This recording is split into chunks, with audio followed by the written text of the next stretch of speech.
জানেন, আপনারা দেখেছেন যে ওই দিন রাতে 13 বছর ধরে আটকে রাখা হলো, তাকে তথাকথিত রাজাকারের তকমা দিয়ে তাকে জেলে বন্দি করে রাখা হলো। আজ খালেদা জিয়া তাকেও এইভাবে গৃহে বন্দি করে রেখে বিদেশে সুচিকিৎসার ব্যবস্থা না করার মাধ্যমে তাকেও এক ধরনের হত্যার।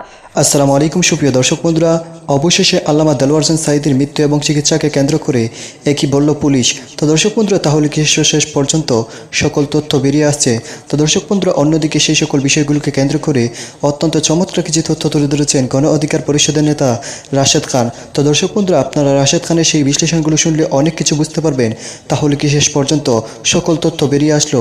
তো দর্শক বন্ধুরা, অবশ্যই ধৈর্য সহকারে পুরো ভিডিওটি দেখবেন, তাহলে এই সকল বিষয়গুলো পরিপূর্ণ বুঝতে পারবেন। তো দর্শক বন্ধুরা, চলুন আমরা প্রথমে রাশেদ খানের সেই কথাগুলো শুনে নেই, তিনি সেই সকল বিষয়গুলোকে কেন্দ্র করে এবং আল্লামা দেলোয়ার হোসেন সাঈদীর এই সকল মৃত্যুকে কেন্দ্র করে কি বার্তা দিয়েছেন। তো দর্শক বন্ধুরা, অবশ্যই ধৈর্য সহকারে পুরো ভিডিওটি দেখবেন।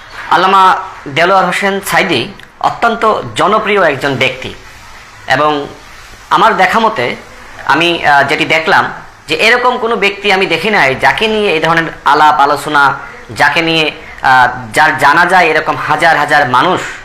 আমার জীবদ্দশায় আমার বয়স 30 বছর, এর মধ্যে আমি দেখি নাই যে একজন ব্যক্তি মারা যাওয়ার পরে দেশে এই ধরনের শোক নেমে আসে। আজকে দেখেন, আওয়ামী লীগের মধ্যে অনেক মানুষ আছে যারা দেলোয়ার হোসেন সাঈদী সাহেবকে ভালোবাসে, কিন্তু তারা কথা বলতে পারছে না। দেখেন, এই মুহূর্তে দেখেন যে বিএনপির কোনো একজন ব্যক্তি মারা গেলে অনেক সময় দেখি আওয়ামী লীগ কটাক্ষ করে, সমালোচনা করে, কিন্তু সাঈদী সাহেব মারা গেছে, আওয়ামী লীগের মধ্যেও সমালোচনা আলোচনা আমি এটি আসলে কম দেখছি। এবং বিএনপির ভারপ্রাপ্ত চেয়ারম্যান সাহেব জনাব তারেক রহমান তিনি বিবৃতি দিয়েছেন এবং বিএনপির মহাসচিব সাহেব তিনিও বিবৃতি দিয়েছেন। এছাড়া হেফাজতে ইসলাম, ইসলামী আন্দোলন বাংলাদেশ, গণ অধিকার পরিষদ, এবি পার্টি, অসংখ্য রাজনৈতিক দল কিন্তু তারা ইতিমধ্যে শোক প্রকাশ করেছে। তো এরকম একজন ব্যক্তি, তিনি জামাতের নেতা হতে পারেন, কিন্তু তিনি জামাতের নেতা হওয়ার পরেও তিনি আজকে একটি সার্বজনীন জায়গায় পৌঁছে গিয়েছেন। একটি দলের নেতা হওয়ার পরেও এরকম সার্বজনীন জায়গায় পৌঁছে গিয়েছে, এরকম ব্যক্তি কিন্তু সমাজে খুব কম আছে, বিভিন্ন দলের মধ্যেও কম আছে। আমি মনে করি মৌলানা ভাসানী ছিলেন আমাদের যেমন একজন নেতা, সার্বজনীন নেতা, ঠিক একইভাবে দেলোয়ার হোসেন সাঈদী একটি ইসলামিক দলের নেতা হওয়ার পরেও তিনি কিন্তু ঠিক একইভাবে মৌলানা ভাসানীর মতন ওই ধরনের একটি সার্বজনীন জায়গা তিনি দখল করেছেন। মানুষের হৃদয়ে তিনি আস্থার জায়গাটা, বিশ্বাসের জায়গাটা তৈরি করতে পেরেছেন। এরকম আস্থা বা বিশ্বাসের জায়গাটা আসলে খুব বেশি মানুষ তৈরি করতে পারে না। তিনি অত্যন্ত জনপ্রিয়, গ্রহণযোগ্য এবং তিনি এমন একজন মানুষ ছিলেন, তিনি ইসলাম প্রচারক ছিলেন, অথচ হিন্দু সমাজের মানুষ তারাও কিন্তু তার জন্য কাঁদছে। আপনি দেখেন, পিরোজপুরে খোঁজ নিয়ে দেখেন, সেখানকার হিন্দুরা বলছে যখন সাঈদী সাহেব আমাদের অঞ্চলের এমপি ছিল, তিনি 2 বারের এমপি ছিলেন, ওই সময় মায়ের কোলে, মায়ের পেটে বা মায়ের কোলে শিশু যেভাবে নিরাপদ থাকে, আমরা ঠিক একইভাবে নিরাপদ ছিলাম। কিন্তু আজকে দেখেন, সেই মানুষটিকে আজকে ঢাকায় তার জানাজা পড়াতে পারেনি, নানান প্রতিবন্ধকতা। আমি যেটি দেখেছি ফেসবুকে, আমার ফ্রেন্ড লিস্টে অনেকে আছে যারা বিএনপির রাজনীতি করে, খুব সাধারণ জীবনযাপন করে বা সাধারণ মানুষ আর কি, বা জামাত শিবির, নির্বিশেষে সবাই যখন শুনেছে মৌলানা দেলোয়ার হোসেন সাঈদী মারা গিয়েছে, সবাই কিন্তু ছুটে গিয়েছে। সাধারণ মানুষ বলেন, বিএনপির মানুষ বলেন, ইসলামিক অন্যান্য দলের মানুষ বলেন, সবাই কিন্তু সেখানে ছুটে গিয়েছে। এই যে ভালোবাসা, এই যে আপনার তার প্রতি এক ধরনের মোহ, এটি আসলে কেন তৈরি হলো? এটি তৈরি হওয়ার অন্যতম কারণ হলো যে তিনি সেই জায়গাটা আসলে তৈরি করতে পেরেছিলেন। তিনি যেভাবে মুসলমানদের জন্য কথা বলতেন, ঠিক একইভাবে বলতেন হিন্দুদের উপরে আঘাত করা যাবে না। যে কারণেই শুক্রঞ্জন বালী, যিনি এই আপনার সাক্ষী ছিলেন তার মামলা, সেই সাক্ষী হওয়ার পরেও আজকে সে সাঈদীর পক্ষে কথা বলছে। এই শুক্রঞ্জন বালী যিনি আসলে রাষ্ট্রপক্ষের সাক্ষী ছিলেন, অথচ তিনি কোর্টে এসেছিলেন সাঈদী সাহেবের পক্ষে সাক্ষ্য দেওয়ার জন্য। ওই সময় এজেন্সির লোকজন তাকে গুম করে পরবর্তীতে সীমান্তের ওই পারে পাঠিয়ে দেয়। এই জায়গা থেকে প্রমাণিত হয় যে আমাদের দেশে যে গুমগুলো হয় এবং সেগুলো পরবর্তীতে সীমান্তের ওই পারে পাওয়া যায়, গুমগুলো কারা করে খুব সহজেই কিন্তু আমরা এই শুক্রঞ্জন বালী তার কাছ থেকে কিন্তু আমরা খুব ভালোভাবে বুঝতে পারছি। তো যাই হোক, আমি আরেকটি বিষয় বলি। দেখেন, তার ভাই বিশাব আলী, তার ভাইকে 1971 সালে পিরোজপুরে হত্যা করা হয়। ওই সময় এই শুক্রঞ্জন বালী এবং তার মা তারা একসাথেই কিন্তু ঘরের মধ্যে ছিল, যেটি গতকাল বক্তব্যে তিনি বলেছেন। তো তার ভাই অসুস্থ ছিল, যে কারণে ঘরে রেখে তারা একটি মানে পাশে একটি বাথরুম, সেখানে আশ্রয় নেয়। এবং তিনি বলছেন যে আমরা দেখেছি যে কারা কারা এসেছিল। তিনি বলছেন আমি দেখেছি আমার এলাকার কিছু মানুষ এবং পাকিস্তানি মিলিটারিরা এসেছিল, সেখানে মৌলানা দেলোয়ার হোসেন সাঈদী ছিল না।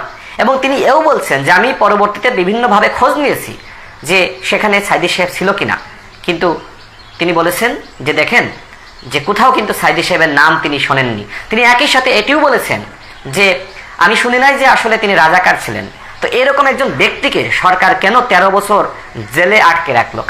কারণ তিনি আসলে এক ধরনের সার্বজনীন নেতা হয়ে গিয়েছিলেন এবং জামাত শিবির বাংলাদেশের একটি শক্তিশালী সংগঠন। সাংগঠনিকভাবে আপনি যদি বলেন যে আওয়ামী লীগ বিএনপির থেকেও সাংগঠনিকভাবে তারা শক্তিশালী, এটা বিএনপি স্বীকার করবে। কারণ জামাত শিবিরের 500 জন কর্মী যদি রাস্তায় নামে, আর এদিকে আওয়ামী লীগ বিএনপির 5000, ওই 500 জন কর্মী পুলিশের গুলির সামনে তারা বুক পেতে দিবে। এই ধরনের মানসিকতা নিয়ে এই ধরনের সাংগঠনিক শক্তিমত্তা কিন্তু একমাত্র জামাত ইসলামের আছে। এবং দেলোয়ার হোসেন সাঈদী তো জামাত ইসলামের একজন মানে অন্যতম, মানে সে আমির না হতে পারে, কিন্তু তার থেকেও বড় নেতা আমি বলবো। তাকে যেভাবে জামাত ইসলাম বা শিবিরের নেতাকর্মীরা মান্য করতো, সেই জায়গায় এরকম একজন ব্যক্তিকে যখন জেলে বন্দি করে রাখা যাবে বা তাকে যখন ফাঁসি দেওয়া যাবে, তখন তো একজন মানে ওই দলকে তারা মনে করেছিল নেতৃত্ব শূন্য করে দেওয়া সম্ভবপর হবে। কিন্তু আমি দেখলাম যে জামাত ইসলাম এমন একটি দল, তাদের প্রধান নেতা সবাইকে এক প্রকার ফাঁসি দিয়ে দিল, দ্বিতীয় শ্রেণীর নেতাদেরকে জেলে ঢুকালো। এখন যারা নেতৃত্বে রয়েছে তারা কিন্তু সকলেই কিন্তু তৃতীয় সারির নেতা, তারা কিন্তু কেউ ফ্রন্ট লাইনের লিডার ছিল না। কিন্তু ওদের মধ্যে, ওই দলের মধ্যে যে আনুগত্য দেখেন, যে একজন কর্মীর এসে যদি নেতৃত্ব দেয়, তার নেতৃত্ব কিন্তু তারা মেনে নেয়। আমি মনে করি প্রত্যেকটা দলের মধ্যে এই ধরনের নেতৃত্ব, এই ধরনের আনুগত্য, এই ধরনের শ্রদ্ধা এটি থাকা দরকার, যেটি জামাত ইসলামের মধ্যে রয়েছে। আমি জামাত ইসলামের কথা বলছি বলে হয়তো অনেকে বলতে পারে যে আপনি কি জামাত শিবিরের সমর্থক বা তাদের কর্মী কিনা, এরকম অভিযোগ পত্রিকাতেও নানান ধরনের অভিযোগ এসেছে। কিন্তু দেখেন, যেখানে তারেক রহমান বিবৃতি দিচ্ছে, যেখানে মির্জা ফখরুল ইসলাম বিবৃতি দিচ্ছে, সেখানে আমি কি সত্য কথাটা আসলে বলতে পারবো না? সত্য কথা অবশ্যই বলতে হবে। সুখরঞ্জন বালি আমাদের চোখ ফুটিয়ে দিয়েছে, আমাদের সাহস আরো বাড়িয়ে দিয়েছে। একজন হিন্দু মানুষ, তারপরেও সে কিন্তু গুমের কাছে মাথা নত করে নাই, এজেন্সির ভয়, প্রশাসনের ভয়, পুলিশের ভয়ের কাছে মাথা নত করে নাই। এর আগেও সে কোর্টে সাঈদী সাহেবের পক্ষে কথা বলার জন্য এসেছিলেন, তাকে গুম করা হয়েছিল। এবং এখন তিনি হাজার হাজার মানুষ যারা সারা দেশ থেকে জানাজায় অংশ নেওয়ার জন্য গিয়েছে, সেই হাজার হাজার মানুষের সামনে সে হাত নেড়ে বলেছে, সাক্ষী দিয়েছে সাঈদী সাহেব রাজাকার ছিল না। তাহলে কেন রাষ্ট্র যন্ত্র ব্যবহার করে তার মতন মানুষকে এভাবে এক প্রকার হত্যা করা হলো বিনা চিকিৎসার মাধ্যমে? আজকে কিন্তু মানুষের মনের মধ্যে এক ধরনের প্রশ্ন যে সাঈদী সাহেবকে মিথ্যা মামলায় তাকে 13 বছর ধরে আটকে রাখা হলো, তাকে তথাকথিত রাজাকারের তকমা দিয়ে তাকে জেলে বন্দি করে রাখা হলো। আজকে ঠিক একইভাবে খালেদা জিয়াকেও কিন্তু গৃহে অন্তরীণ করে রাখা হয়েছে। তাহলে কি সরকার সেই একই প্ল্যান করছে? যেভাবে আপনার সাঈদী সাহেবকে কারাগারে বন্দি রেখে তাকে অসুস্থ বানিয়ে পরবর্তীতে আবার দেখেন পিজি হাসপাতালে তাকে যিনি চিকিৎসা দিয়েছেন আওয়ামী লীগের চিকিৎসক দিয়ে তাকে চিকিৎসা দেওয়া হয়েছে। তাহলে আমার প্রশ্ন যে যদি আওয়ামী লীগের কোনো মন্ত্রী এমপি তারা যদি আপনার এইভাবে স্ট্রোক করে, তাহলে কি বিএনপি জামাতের ডাক্তারদের মাধ্যমে কি চিকিৎসা দিলে তারা মেনে নেবে? তাহলে কেন আওয়ামীপন্থী চিকিৎসকের মাধ্যমে তাকে চিকিৎসা দিতে হলো? আমরা দেখলাম মিডিয়াতে এসে তিনি বক্তব্য দিয়েছেন, তাদেরকে একটা জানাজা করে রাতের বেলা তাদেরকে যাওয়ার একটা ব্যবস্থা করে দেওয়া হয়, তারপর একটা জানাজা করার জন্য সময় দেওয়া হয়, কিন্তু তারা সেই জানাজা করেন নাই। পরবর্তীতে দেশের বিভিন্ন স্থানে আইনশৃঙ্খলা পরিস্থিতি অবনতি ঘটানোর চেষ্টা করেন।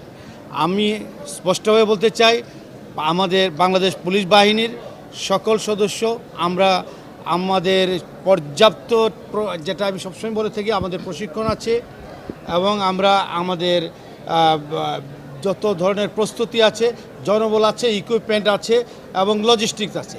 যে কোনো ধরনের এই ধরনের আইনশৃঙ্খলা জনিত চ্যালেঞ্জ যারাই দেশের আইনশৃঙ্খলা পরিস্থিতি অবনতি ঘটানোর চেষ্টা করবে, তাদের বিরুদ্ধে কঠোর আইনগত ব্যবস্থা গ্রহণ করা হবে। রাজনৈতিক কর্মসূচির বিষয়ে আমাদের কথা নাই, আমাদের হচ্ছে যখনই নাশকতা হবে, আইনশৃঙ্খলা পরিস্থিতির অবনতি ঘটানোর চেষ্টা হবে, সেটার বিরুদ্ধে আমরা ব্যবস্থা নেব। সাঈদীকে যিনি চিকিৎসা দিয়েছেন সেই চিকিৎসককে এর মধ্যে অনেকগুলো হুমকি দেওয়া হয়েছে, তিনি জিডি করেছেন, তার নিরাপত্তার কোনো ব্যবস্থা আপনারা করছেন?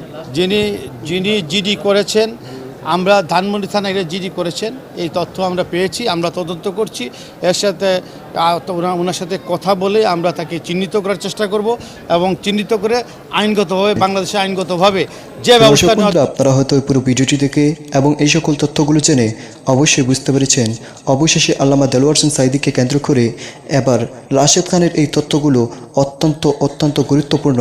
তো দর্শক বন্ধুরা, আপনারা গণ অধিকার পরিষদের নেতা রাশেদ খানের এই সকল তথ্যগুলো জেনে এবং পুলিশের এই সকল কথাগুলো শুনে আপনাদের কাছে কী মনে হচ্ছে? তাহলে কি শেষ পর্যন্ত ফেঁসে যাচ্ছে সরকার এবং সেই চিকিৎসক? তো দর্শক বন্ধুরা, এই বিষয়ে কি আপনাদের মতামত অবশ্যই কমেন্ট করে জানিয়ে দিবেন। তো দর্শক বন্ধুরা, ভালো থাকুন, সুস্থ থাকুন, আল্লাহ হাফিজ, আসসালামু